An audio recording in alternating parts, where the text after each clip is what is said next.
Okay, so it's Monday, and this is a relatively quick update of your plots because there's other stuff I want to do this week that'll also act as an update.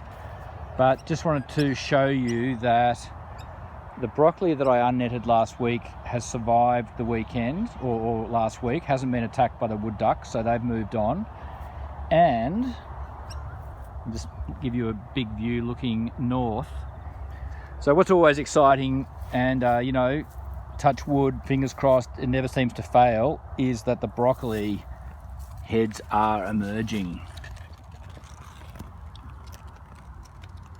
There, baby broccoli.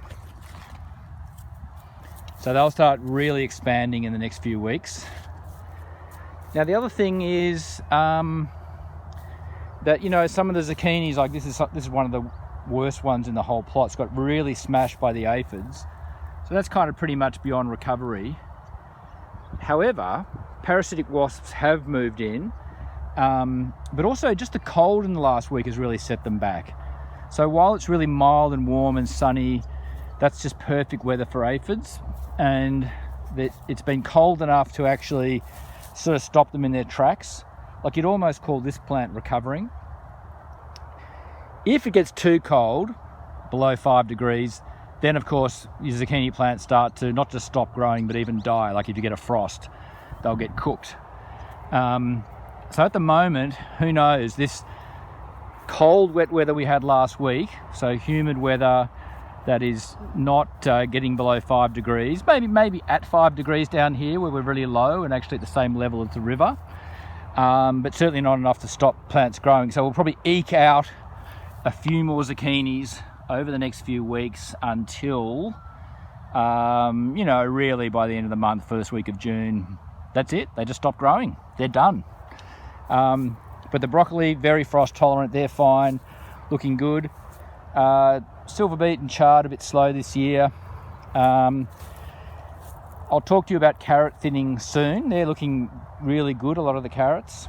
And as I said last week, leeks very slow but really healthy, looking good. Oh yeah, final point for today, the lettuce. So they still look good, but this kind of bulging here that you see, it kind of means they're heading towards flowering.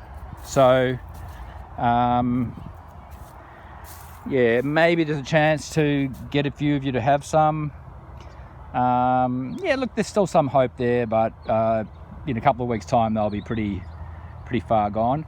Actually, over there you can see the noisy miner. I'll see if I can zoom in. Actually eating the aphids. There you go. Now, some of you may not know that in ecology, noisy miners, even though they're native, are seen as a kind of increaser pest, which drives out lots of smaller native birds. So, everything is much more complex or complicated than you think. But look at that, it's just over there chewing away on the aphids, probably eating the parasitized ones as well. So, talk about novel ecosystems and complexity. All right, that's all from me for now.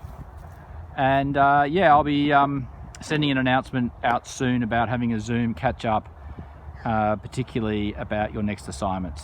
So talk to you then.